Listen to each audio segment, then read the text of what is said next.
नमस्कार, मी गिरीश निकम. 60 सेकंदात बातमी या बुलेटिनमध्ये तुमच्या सर्वांचं स्वागत. दिवसभरातल्या सर्वात महत्त्वाच्या बातम्या आम्ही तुम्हाला केवळ 60 सेकंदात सांगणार आहोत.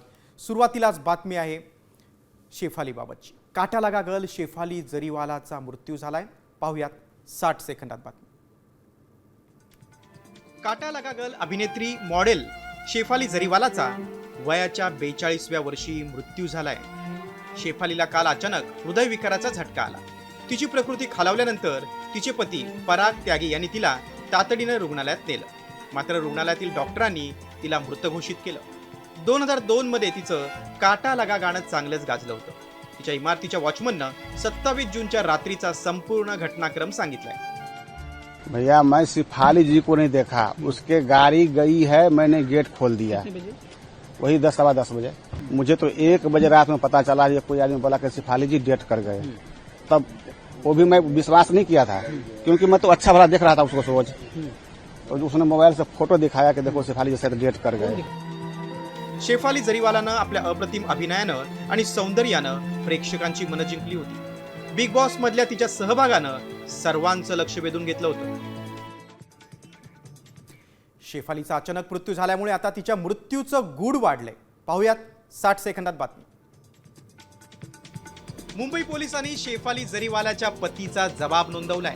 रात्री कुत्र्याला फिरून आणल्यानंतर शेफाली घरी आली, मात्र त्यानंतर ती बेशुद्ध पडली. तातडीनं तिला खासगी रुग्णालयात दाखल करण्यात आलं, मात्र तिला मृत घोषित करण्यात आलं. शेफालीवर उपचार सुरू होते, मात्र शेफालीची तब्येत व्यवस्थित झाली होती अशी माहितीही तिच्या पतीनं दिली. पोलिसांनी घरातल्या इतर तिघांचाही जबाब नोंदवलाय. पोलिसांना सध्या पोस्टमॉर्टम अहवालाची प्रतीक्षा आहे.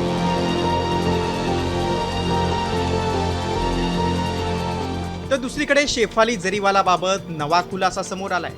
शेफाली गेल्या 6 ते 7 वर्षांपासून तरुण दिसण्यासाठी उपचार घेत होती अशी माहिती समोर आली. ती व्हिटॅमिन सी आणि ग्लुटाथिओन नावाच्या औषधांचे डोस घेत होती.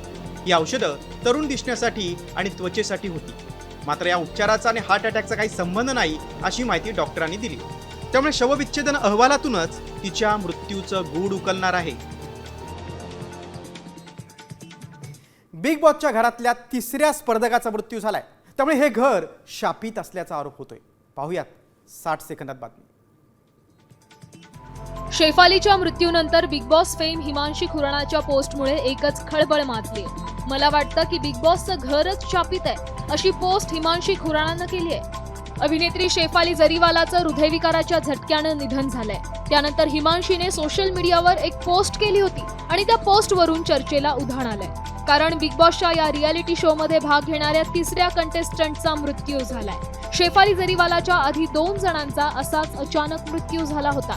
यात बिग बॉस विजेता सिद्धार्थ शुक्ला आणि स्पर्धक असलेल्या सोनाली फोगाटचाही मृत्यू झाला होता. आणि काल शेफालीला हृदयविकारानं गाठलं. महत्वाची बाब म्हणजे हे तिघेही 40शीतले कलाकार होते आणि त्यामुळेच हिमांशी खुरानानं बिग बॉसच्या घरालाच दोष देत त्याला शापित ठरवलंय. त्यामुळे आता बिग बॉसच्या घरावरून उलटसुलट चर्चा सुरू झाली आहे. बिग बॉस 13 मध्ये शेफाली आणि हिमांशीनं एकत्र काम केलं होतं.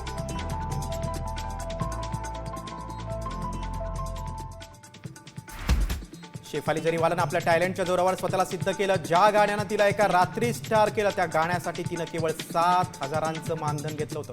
त्यामुळे एकेकाळी हजारांचं मानधन घेणारी अभिनेत्री शेफाली आता कोट्यवधींची मालकीण झाली होती. फिल्म इंडस्ट्रीपासून दूर असली तरी शेफालीची ब्रँड व्हॅल्यू कायम होती. हवेत आपण शेफालीची संपत्ती किती आहे बघा. एकूण संपत्ती तिची 8.5 कोटी आहे.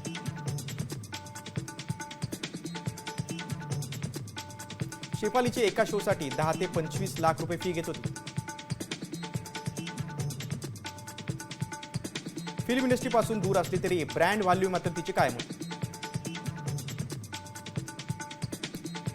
विविध रिअलिटी शोज आणि इव्हेंट्स मधून ती मोठी मानधन कमवत होती.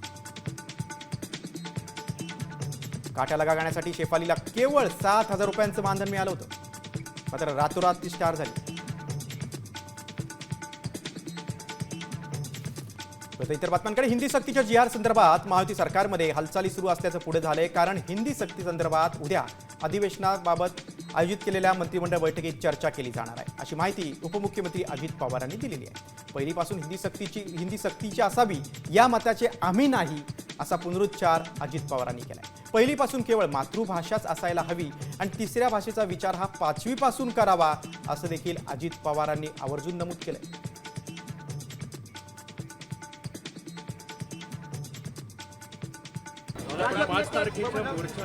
आम्ही आहोत त्या संदर्भामध्ये आपल्याला उद्याच्याला आमची चर्चा होईल ना.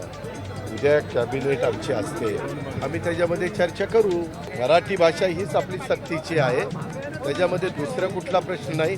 आणि 5वी पासून मग अजून कुठली भाषा आहे तर ते लोकांनी ठरवावं. महायुती सरकार हिंदी सक्तीचा GR मागे घेत नाही तोपर्यंत आंदोलन सुरूच राहणार असल्याचा इशारा माजी मंत्री आणि आमदार आदित्य ठाकरे यांनी दिलाय. हिंदी सक्तीविरोधात उद्यापासून GRचं दहन करून आंदोलनाला सुरुवात होणार आहे. सरकार माघार घेत नाही तोपर्यंत आंदोलन सुरूच राहील. आमचा विरोध हिंदी भाषेला आणि हिंदी भाषिकांना नाही, असं देखील त्यांनी स्पष्ट केलं. हिंदी GR मागे घेईपर्यंत आंदोलन सुरू राहील असं आमदार आदित्य ठाकरेंनी स्पष्ट केलेलं आहे. यावरून त्यांनी राज्य सरकारवर टीका केली.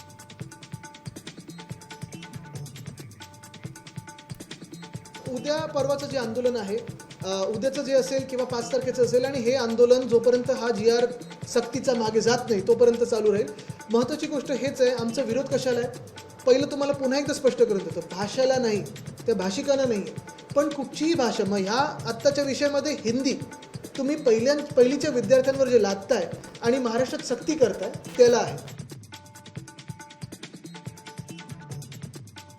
राष्ट्रवादी शरद पवारांच्या पक्षानं देखील 5 जुलैच्या मोर्चाला पाठिंबा दिला. त्यामुळे राज ठाकरे आणि उद्धव ठाकरेंसह शरद पवार देखील मोर्चात सहभागी होणार का, असा सवाल उपस्थित होतोय. त्यावर संजय राऊत आणि सुप्रिया सुळे यांनी प्रतिक्रिया दिली. शरद पवार साहेबांशी माझं बोलणं झालं तर त्यांनी सांगितलं की आमचा पक्ष या मोर्चामध्ये सहभागी, मी येण्याचा प्रयत्न करेन, पण माझे सर्व सहकारी या मोर्चाला उपस्थित राहतील आणि पक्षाच्या सर्व कार्यकर्त्यांना त्यांनी तशा सूचना दिलेल्या आहेत. माननीय जयंत पाटील या सगळ्याची माहिती देतील, पण राष्ट्रवादी काँग्रेस पक्ष पूर्ण ताकदीने या मोर्चामध्ये सहभागी होणार आहे. माणुसकीच्या नात्याने शिक्षण हा आमच्यासाठी अतिशय गंभीर विषय आहे. याच्यासाठी तुम्ही स्वतः सहभागी होणार आहे का? पवार साहेब स्वतः सहभागी होणार आहे का या मोर्चात? मला आज उद्यामध्ये ते सगळं. आता बातमी भाजप मंत्र्यांच्या हिंदी विरोधी भूमिकेची, पाहूयात 60 सेकंदात. राज्य सरकारनं पहिलीपासून हिंदी सक्ती केली असली तरी भाजपाच्याच मंत्र्यांनी हिंदी सक्तीचा धसका घेतलाय. राज्याचे आदिवासी विकास मंत्री अशोक उईके यांनी तर भर पत्रकार परिषदेतच आपल्याला हिंदी बोलता येत नसल्याचं सांगून टाकलं. काही दिवसांपूर्वीच मंत्री नितेश राणे यांनीही पत्रकार परिषदेतच हिंदी सक्ती केली तर आपण मरूच असं धक्कादायक विधान केलं होतं. फक्त हिंदीमध्ये हिंदी येत नाही मला, त्यामुळे हिंदी मी काही बोलणार नाही आणि हिंदीत बाईट देणार नाही, मराठी फक्त.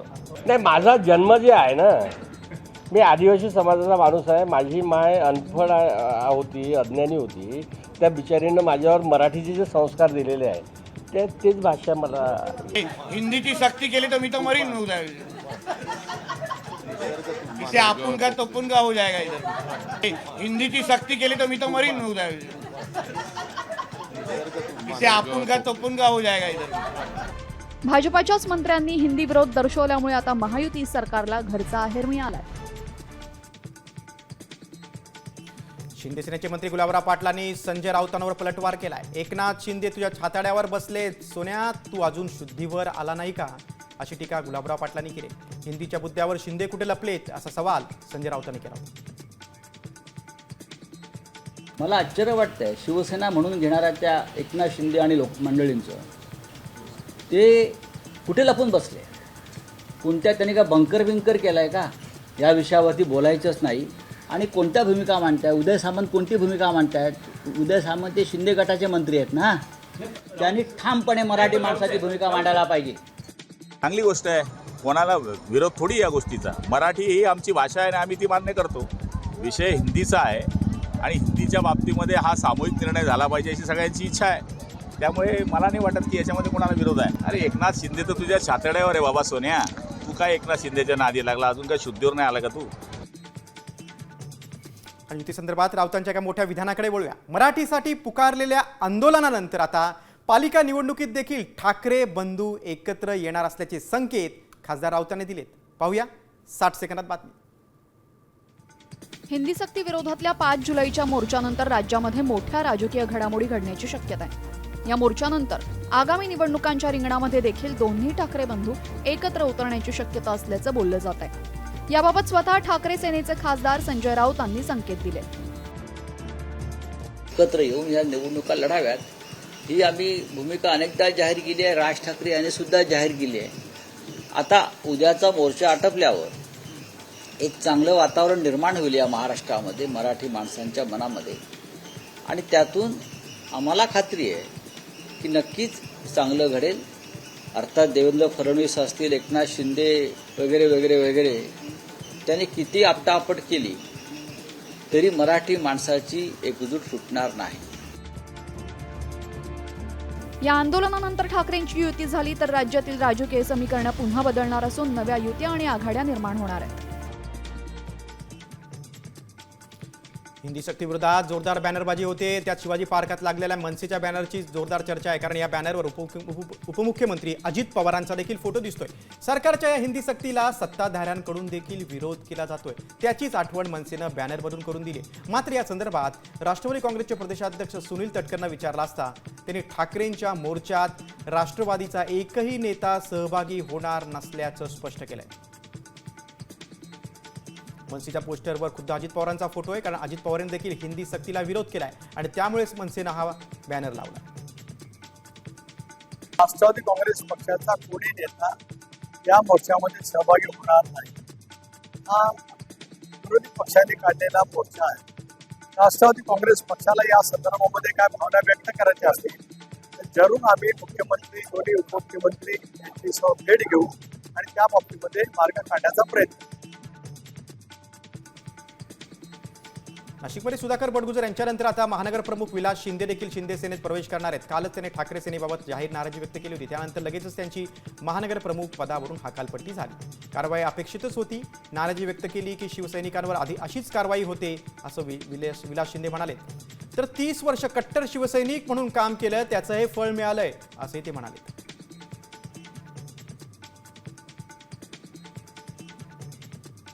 3.5 वर्षापूर्वी पक्ष फुटला तेव्हा सुद्धा आम्ही कोणीच गेलो नाही. आमचे नगरसेवक आजही पक्षात आहेत, पदाधिकारी पक्षात आहेत, शिवसैनिक पक्षात आहे.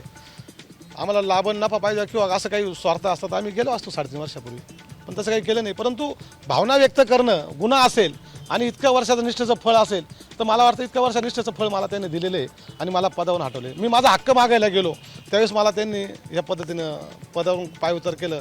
30 वर्ष आम्ही आयुष्याचे दिले, त्याचं मला मिळालेले फळ आहे. राज्यभरातल्या बातम्या आपण पाहिला. आता पुढची बातमी आहे पाकिस्तानमधून. ऑपरेशन सिंदूरद्वारे भारतानं पाकिस्तानातील दहशतवादी तळांना उद्ध्वस्त केलं होतं. मात्र पाकिस्तान पाकव्याप्त काश्मीरमध्ये पुन्हा आता दहशतवाद्यांचे लॉन्च पॅड आणि प्रशिक्षण शिबिराच्या पुनर्बांधणीचं काम करते. बहावलपूरमध्ये ISIच्या उपस्थितीत जैश ए मोहम्मद, लष्कर ए तोयबा, हिजबुल आणि TRF कमांडरसोबत बैठक पार पडली. यामध्ये उद्ध्वस्त झालेल्या लॉन्च पॅडची पुनर्बांधणी करण्याचा निर्णय घेण्यात आलाय. हे लॉन्च पॅड बांधण्यासाठी पाकिस्तानची गुप्तचर संघटना ISI निधी देणार आहे. त्यामुळे पाकिस्तान दहशतवाद्यांना पुन्हा एकदा खतपाणी घालत असल्याचं समोर आलंय. पुढची बातमी आता पुण्यातून. महिलांचे अश्लील व्हिडिओ काढणाऱ्या ॲपवाला भोंदू बाबाला पुण्यातून अटक झाली आहे. पाहूयात 60 सेकंदात बातमी. टुप्या मोबाईल ॲपद्वारे महिला भक्तांच्या खासगी आयुष्यावर नजर ठेवणाऱ्या भोंदू बाबाला पिंपरी चिंचवड पोलिसांनी अटक केली. हा बाबा आपल्या भक्तांना वेश्यागमन, शारीरिक संबंध आणि इतर अश्लील कृत्य करायला भाग पाडत होता. प्रसाद उर्फ दादा भीमराव तामदार असं या भोंदू बाबाचं नाव आहे.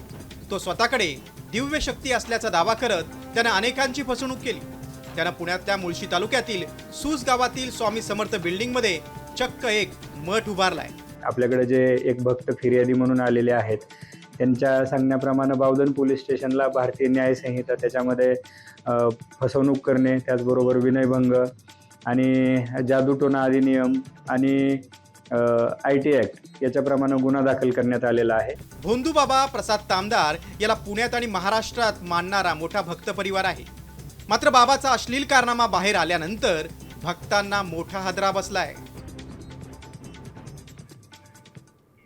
पुण्यातल्या धक्कादायक बातमीनंतर वळूया आता लाडकी बहीण योजनेकडे. लाभार्थ्यांच्या इन्कम टॅक्सच्या सगळ्या बहिणी आता रडारवर आल्या आहेत. पाहूयात 60 सेकंदात बातमी. लाडकी बहीण योजनेच्या अर्जांची काटेकोर पडताळणीसाठी हालचाली सुरू झाल्या। या योजनेतील अपात्र लाभार्थी शोधण्यासाठी राज्य सरकारने प्राप्तिकर विभागाकडे या अगोदरच अहवाल मागितलाय। मात्र अनेक महिन्यांपासून प्रतीक्षा असलेल्या या अहवालासाठी राज्य सरकारने आता इन्कम टॅक्स सोबत सामंजस्य करार करण्याचे जवळपास निश्चित केलंय। लाडक्या बहिणीबाबतच्या माहितीची गोपनीयता कायम ठेवण्यासाठी हा सामंजस्य करार केला जाणार आहे। राज्यात आतापर्यंत किती लाडकींचे अर्ज बाद झालेत पाहूया। संजय गांधी निराधार योजनेच्या लाभार्थी 2,30,000, वय वर्ष 65 पेक्षा जास्त असलेल्या महिला 1,10,000, कुटुंबातील सदस्यांच्या नावे 4 चाकी गाडी असलेल्या नमोशक्ती योजनेच्या लाभार्थी आणि स्वेच्छेने योजनेतून नाव मागे घेणाऱ्या महिला 1,60,000, एकूण अपात्र महिला 5 लाख। त्यामुळे आगामी काही महिन्यात लाडकींची संख्या आणखी घटण्याची शक्यता आहे। नोकरी करणाऱ्या महिलेला देखील आता पोटगी मागण्याचा हक्क आहे, असा महत्त्वाचा निकाल मुंबई हायकोर्टानं दिलाय। कमावत्या महिलेला तिच्या विभक्त पतीकडून मिळणाऱ्या आर्थिक मदतीपासून वंचित ठेवता येणार नाही, असं कोर्टानं म्हटलंय। या संदर्भात कुटुंब न्यायालयानं दिलेला निकाल हायकोर्टानं कायम ठेवलाय। त्यामुळे आता नोकरी करणाऱ्या महिलांच्या पोटगीचा मार्ग मोकळा झाला।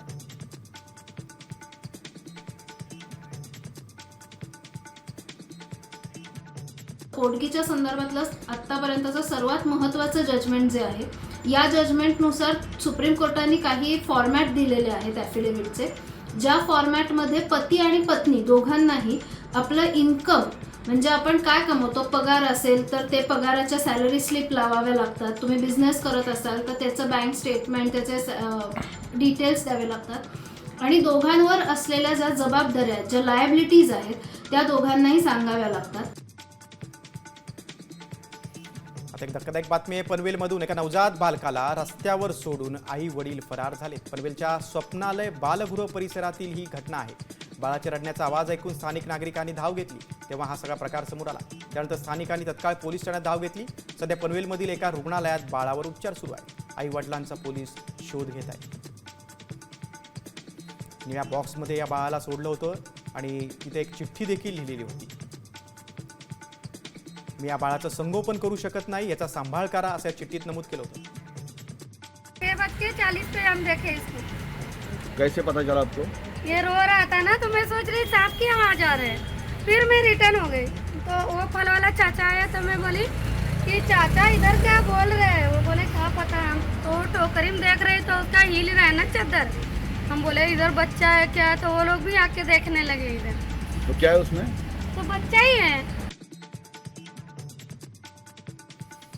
संभाजीनगरमध्ये वैजापूरमध्ये आश्रमामध्ये महिला कीर्तनकाराची दगडानं ठेचून हत्या केलेली आहे।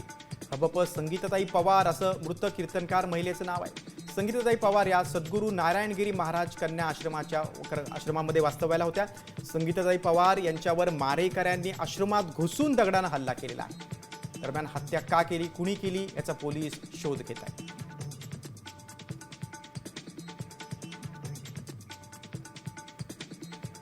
संगीता ताई पवार महाराज या थांबतात आणि पूजा अर्चा वगैरे करतात, ते प्रवचन वगैरे पण करतात।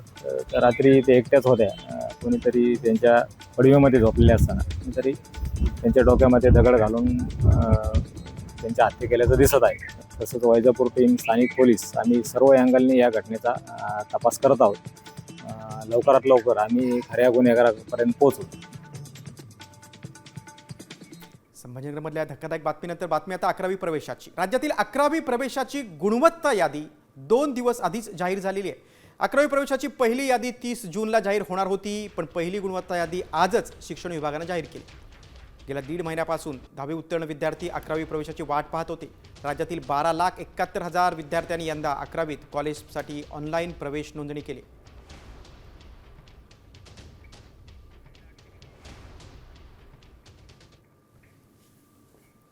आता बातमी मुंबई महानगरपालिकेतील उंदीर घोटाळ्याची। 6 महिन्यात मुंबईत 2,50,000 उंदरांचा खात्मा केल्याचा दावा पालिकेने केलाय।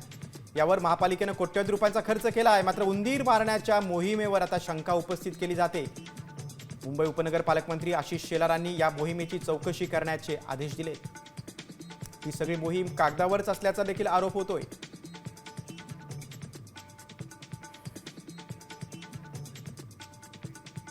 चूहे मारने की विषारी दवाएं पूरे मुंबई में फैलाते हैं। उन्होंने ये कहा कि भाई हम लोगों के घर में चूहे नहीं आए, उसके लिए पिंजरा सापड़ा जिसको कहते हैं ट्रैप, वो देते हैं। भाई कितने घरों में दिया? कई हजार घरों में दिया। उसको ट्रेनिंग भी हमने दिया, ये बीएमसी कह रही है। तो इसकी इंक्वायरी मैंने लगाई है, इसको बेनकाब करने का काम हम करेंगे। संभाजीनगर जिल्हा परिषदेच्या कामांमध्ये मोठा भ्रष्टाचार झाला आहे। काम करण्याआधीच 4 कोटींची बिलं उचलल्याचं समोर आलंय।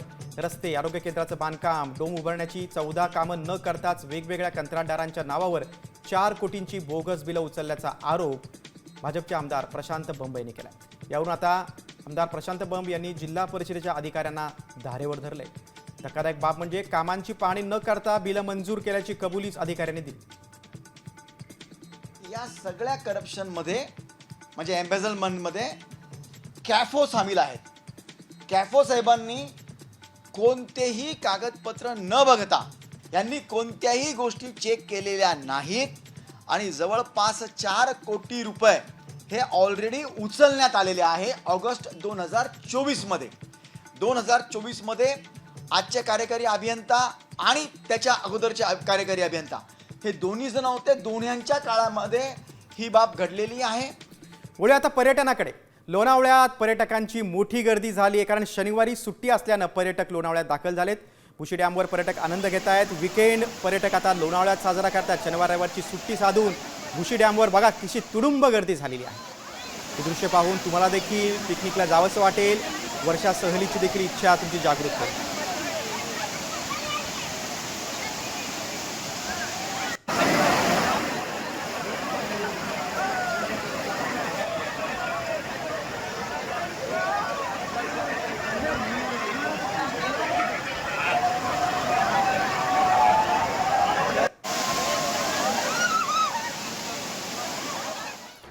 लोणावळ्यानंतर वळूया आपण सातपुड्याच्या पर्वताकडे, कारण सततच्या पावसामुळे या परिसरात देखील सगळे धबधबे प्रवाहित झालेले आहेत। मुसळधार पावसानंतर सातपुड्यातील दहेल धबधब्याचं रौद्र रूप पाहायला मिळतं। गेल्या 6 दिवसांपासून सातपुड्यात मुसळधार पाऊस सुरू आहे। या पावसामुळे अक्कलकुवा तालुक्यातील दहेल नदीला पूर आला। महाराष्ट्र आणि गुजरातच्या सीमेवर असलेल्या या धबधब्याचं रौद्र रूप कॅमेऱ्यात टिपण्यात आले।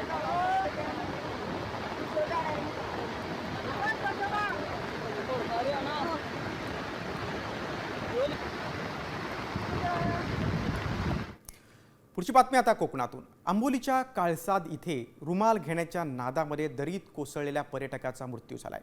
20 तासानंतर त्याचा मृतदेह बाहेर काढण्यात आलाय। आंबोली आणि सांगली येथील सिंधुदुर्ग ॲडव्हेंचर टीम तसंच NDRFची टीम यांनी संयुक्त कारवाई केली आणि हा मृतदेह दरीतून बाहेर केला। मृतदेह खोल दरीतून बाहेर काढताच नातेवाईकांनी आक्रोश केला।